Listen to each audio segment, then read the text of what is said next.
Lagay ng ekonomiya, kalakalan, negosyo at iba pa. Atin ang alamin dito sa Ang Pilipinas Ngayon. Magandang araw. Narito na po ang balitang negosyo at kalakalan. Naitala sa 112.43 bilyong dolyar ang Gross International Reserves o GIR ng bansa sa nagdaang buwan ng Oktubre. Mas mababa ng ilang puntos sa 112.71 bilyon dolyar noong buwan ng Setyembre. Ayon sa Bangko Sentral ng Pilipinas o BSP, ang kasalukuyang antas ng GIR ay sapat bilang buffer para sa external liquidity na katumbas ng 8.1 buwan ng pag-aangkat ng mga kalakal at pagbabayad ng serbisyo at pangunahing kita. Ang bahagyang pagbaba ng dollar reserves ay dulot ng net foreign currency withdrawals ng national government mula sa kanilang deposito sa BSP upang bayaran ang mga obligasyon sa utang sa foreign currency at iba pang gastusin. Lagay ng ekonomiya, kalakalan, negosyo at iba pa. Atin ang alamin dito sa Ang Pilipinas Ngayon. Maituturing pa rin ang Pilipinas bilang fastest growing economies sa Asia kasunod ng inilabas na 5.2% na third quarter gross domestic product o GDP growth. Ayon kay Department of Finance o DOF Secretary Ralph Recto, ang accelerated private spending ng Pilipinas ay nananatiling fastest growing economies sa Asia. Naungusan ng bansa ang GDP growth ng Indonesia na nasa 5%, ang China na nasa 4.6% at Singapore na nasa 4.1% sa third quarter ng 2024. Sa loob naman ng unang tatlong quarter, nangunguna rin ang GDP growth ng Pilipinas sa Indonesia, China at Singapore.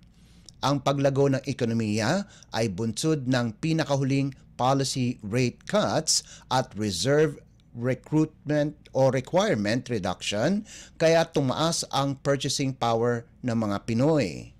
Anya, nananatiling responsive ang gobyerno para suportahan ang pangangailangan ng mga magsasaka at mangingisda upang paunlarin ang kanilang ani.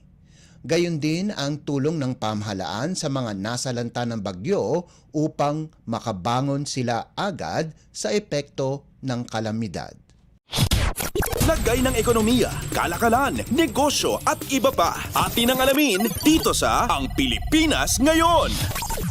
Paigtingin pa ng Department of Energy o DOE ang pag-monitor nito sa bagong 3% coconut methyl ester o CME blend sa diesel fuel upang masiguro ang pagsunod ng mga kumpanya sa itinakdang pamantayan. Ayon sa Oil Industry Management Bureau ng DOE, sa pangunguna ni Undersecretary Alessandro Sales, magsasagawa sila ng mga inspeksyon sa bulk depots sa buong bansa. Anya, mahalaga ang agarang aksyon sa depot level upang matiyak ang maayos na distribusyon ng biodiesel. Nagbabala rin ang DOE na may multang aabot sa 300,000 piso at posibleng pagkakansela ng accreditation ang haharapin ng mga hindi susunod sa nasabing kautusan. Binigyan din ng DOE ang mga benepisyo sa kapaligiran at kalusugan ng mas mataas na CME blend na inaasahang makababawas ng hanggang sa 278 kilotons ng carbon emissions kada taon. Makikinabang din ang ekonomiya sa mas mataas na demand sa coconut industry, kabilang na ang karagdagang trabaho sa mga komunidad sa kanayunan. Sa bahagi naman ng mga consumer, inaasahang mas makatitipid sa gasolina ang mga motorista dahil sa mas mataas na fuel efficiency ng bagong blend. Nakatakda namang unti-unting itaas ang nasabing biofuel blend mula 3% ngayong taon hanggang sa 5% pagsapit ng Oktubre. Lagay ng ekonomiya, kalakalan, negosyo at iba pa. Atin ang alamin dito sa Ang Pilipinas Ngayon.